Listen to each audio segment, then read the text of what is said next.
Assalamualaikum warahmatullahi wabarakatuh. Saya Anissa Welan Febista, mahasiswa semester 4 Prodi Hukum Tata Negara.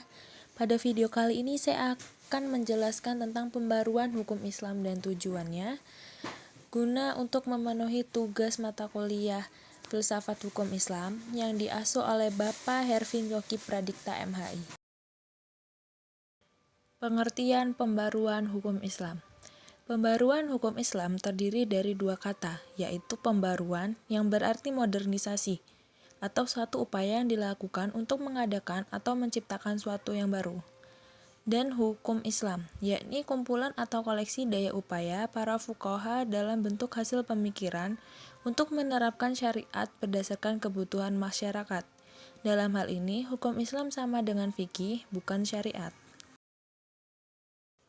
Pembaruan hukum Islam berarti gerakan ijtihad untuk menetapkan ketentuan hukum yang mampu menjawab permasalahan dan perkembangan baru yang ditimbulkan oleh kemajuan ilmu pengetahuan dan teknologi modern, baik menetapkan hukum terhadap masalah baru untuk menggantikan ketentuan hukum lama yang tidak sesuai lagi dengan keadaan dan kemaslahatan manusia masa sekarang.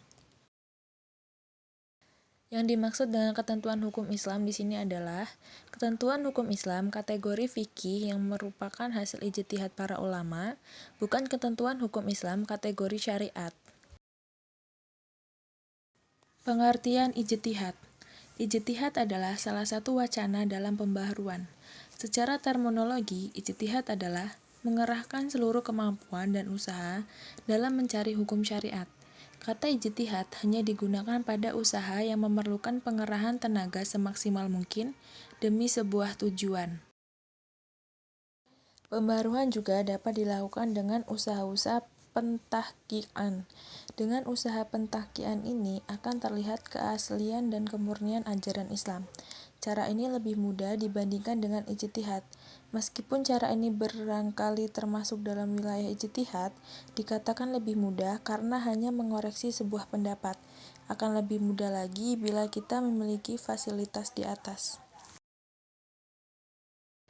Gerakan mendobrak taklid dan menghidupkan kembali ijtihad untuk mengembangkan hukum Islam disebut gerakan pembaruan hukum Islam. Sebab gerakan itu untuk menetapkan ketentuan hukum yang mampu menjawab permasalahan dan perkembangan baru yang ditimbulkan oleh kemajuan ilmu pengetahuan dan teknologi modern. Menetapkan ketentuan hukum yang mampu menjawab permasalahan dan perkembangan baru itu mengandung dua unsur. Pertama, menetapkan hukum terhadap masalah-masalah baru yang belum ada ketentuannya seperti bayi tabung. Kedua, menetapkan atau mencari ketentuan hukum baru bagi sesuatu yang sudah ada ketentuan hukumnya, tetapi tidak sesuai lagi dengan keadaan dan kemaslahatan manusia pada masa sekarang. Contohnya, ijtihad ulama sekarang ini telah memperbolehkan perempuan menjadi pemimpin atau kepala negara, padahal ijtihad ulama terdahulu menetapkan bahwa perempuan tidak boleh menjadi pemimpin atau kepala negara. Tujuan pembaruan hukum Islam. Pembaruan hukum Islam merupakan suatu keharusan, bahkan kewajiban yang mutlak. Pembaruan atau modernisasi berarti berpikir dan bekerja menurut fitrah atau sunatullah yang hak. Sunatullah telah mengejawantahkan dirinya dalam hukum alam. Maka untuk menjadi modern, manusia harus mengerti terlebih dahulu hukum yang berlaku dalam alam itu. Manusia karena keterbatasan kemampuan tidak sekaligus mengerti sunatullah itu, melainkan sedikit demi sedikit dari waktu ke waktu.